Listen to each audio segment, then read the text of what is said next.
అసెంబ్లీలో బడ్జెట్ ప్రవేశపెట్టేందుకు సిద్ధమవుతోంది తెలంగాణ ప్రభుత్వం. కేబినెట్ భేటీ తర్వాత ఆర్థిక మంత్రి భట్టి విక్రమార్క రేపు బడ్జెట్ ని ప్రవేశపెడతారు.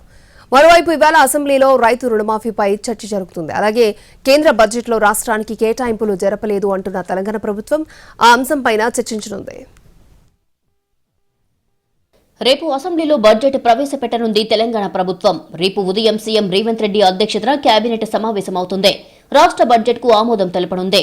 అనంతరం ఆర్థిక మంత్రి మల్లు భట్టి విక్రమార్క బడ్జెట్ ను అసెంబ్లీలో ప్రవేశపెడతారు. తెలంగాణలో కాంగ్రెస్ ప్రభుత్వం ఏర్పడిన తర్వాత ఫిబ్రవరిలో తాత్కాలిక బడ్జెట్ ను అసెంబ్లీ ఆమోదించింది. ఇప్పుడు పూర్తిస్థాయి బడ్జెట్ ను ప్రవేశపెట్టనున్నారు. అలాగే ఈ సమావేశాల్లో రాష్ట్రంలో కాంగ్రెస్ సర్కార్ కొలువుదీరిన 7 నెలల వ్యవధిలో అమలు చేసిన సంక్షేమ పథకాలను ప్రస్తావించడంతో పాటు కీలక బిల్లులను ప్రవేశపెట్టనున్నారు.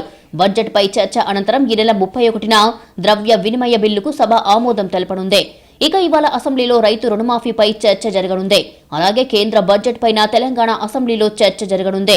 ఎన్డీఏ సర్కార్ కక్షపూరితంగా వ్యవహరిస్తోందని, దానిపై అసెంబ్లీలో చర్చించాలని తెలంగాణ ప్రభుత్వం నిర్ణయించింది. సభలో తీర్మానం చేసి కేంద్రానికి పంపాలని నిర్ణయించింది. ఏపీకి ఎన్ని రకాలుగా సాయం చేయాలో అన్ని దారులు అన్వేషించిన కేంద్రం తెలంగాణపై మాత్రం కక్షగట్టిందని ఆరోపించారు సీఎం రేవంత్ రెడ్డి. తెలంగాణ అన్న పదమే బడ్జెట్లో కనిపించలేదన్నారు. పోలవరం నిర్మాణానికి వేల కోట్ల రూపాయలు ఇచ్చే కేంద్ర ప్రభుత్వం ఎందుకు పాలమూరు రంగారెడ్డి ఎత్తిపోతలకు కేంద్ర ప్రభుత్వం ఆర్థిక సహాయం చేయనంటుంది?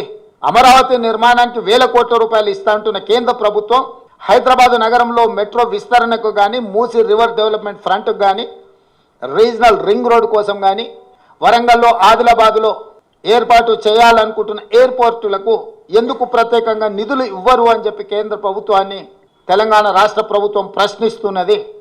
పెద్దన్నగా మేము భావిస్తుంటే మీరు దుర్మార్గంగా వ్యవహరిస్తున్నారు. కాంగ్రెస్ ప్రభుత్వం ఏర్పడినప్పటి నుంచి జరిగిన అసెంబ్లీ సమావేశాలకు మాజీ సీఎం గైరాజరవుతున్నారు. అయితే ఇవాళ అసెంబ్లీలో చర్చ సందర్భంగా సభకు కేసీఆర్ వచ్చి కేంద్రాన్ని నిలదీయాలన్నారు సీఎం రేవంత్. సభకు రాకుంటే కిషన్ రెడ్డిలా కేసీఆర్ కూడా మోడీ ముందు మోకరిల్లినట్లే అన్నారు. మరి కేసీఆర్ సమావేశాలకు హాజరవుతారా లేదా అనే విషయంపై సర్వత్రా ఆసక్తి నెలకొంది.